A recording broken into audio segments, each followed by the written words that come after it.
This is Steve with Pro Tools PC, and in this video I wanted to talk about the new Empirical Labs Arousor. Empirical Labs just released their first in-house plugin. It's a modern software take on the beloved Distressor. It's not identical to the hardware, but it's going to be impossible not to try to compare the two.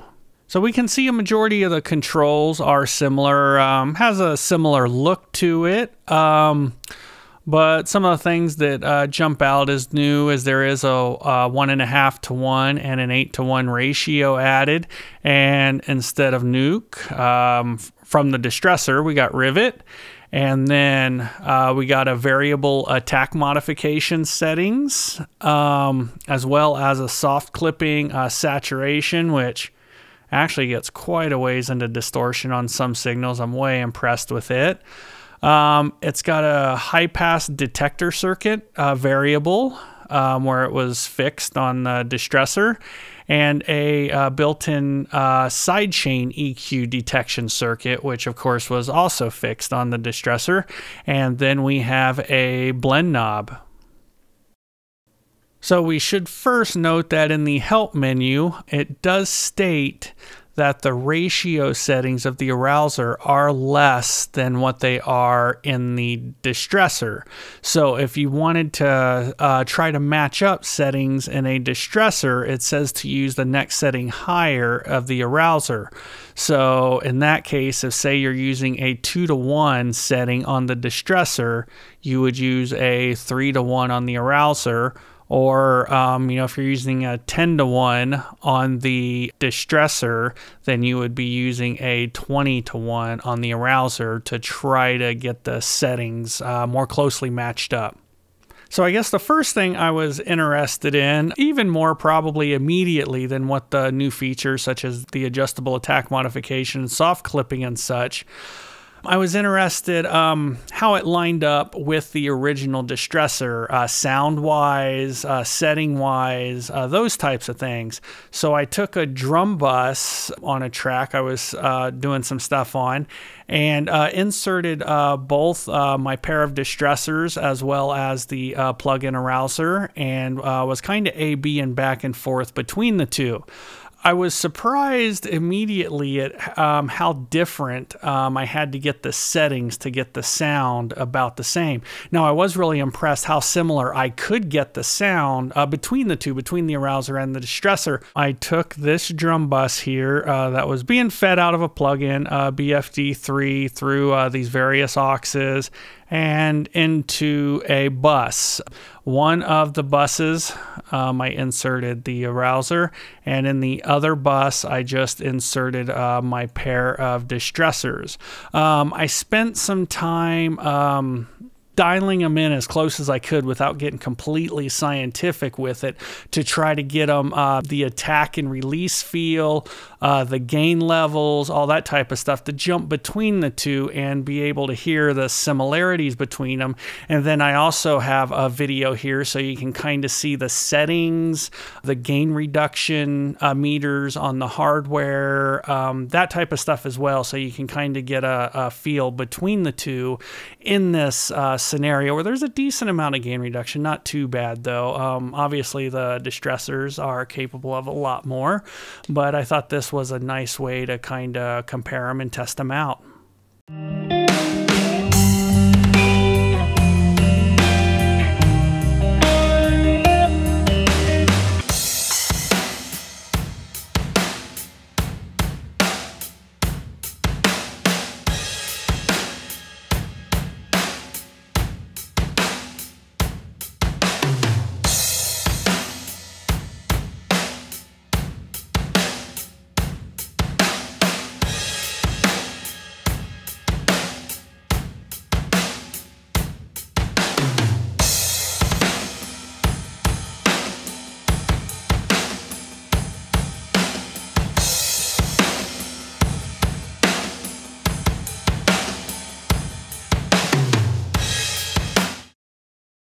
The first unique feature that I want to mention is the new attack modification.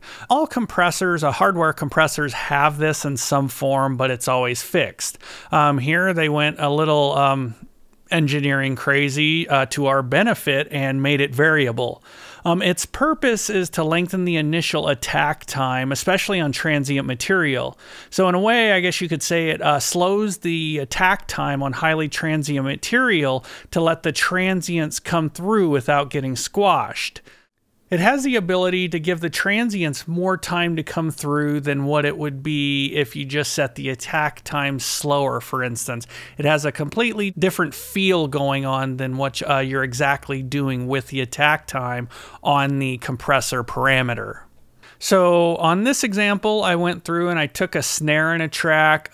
These tracks were sent to me by the band. So I guess as an engineer, you could kind of look at that as like a worst case scenario when, you know, the band just sends you all the tracks and wants you to mix it. So I took the snare on this. It seemed like a really good example to kind of show what you can do with the attack modification setting. Lingers in a darkened room without a purpose, and a falling star is empty at the core. Send your flowers to the fallen, war is raging at the surface. Just be careful of the side you're fighting for.